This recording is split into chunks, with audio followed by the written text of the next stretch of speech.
জানো তো, সেদিন না ভাই আমার কাছে এসে বায়না করছে যে দিদি দিদি আমাকে একটু এই জেলিগুলো দিয়ে মিল্কশেক বানিয়ে দে না। কিন্তু সত্যি কথা বলতে আমি না কোনোদিনও জেলি দিয়ে মিল্কশেক বানাইও নি, আর কেমন খেতে হয় সেটাও আমি জানি না।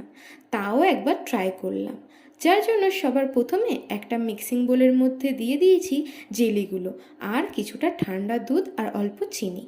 এবারে এই সমস্তটাকে ভালো করে ব্লেন্ড করে নিলাম।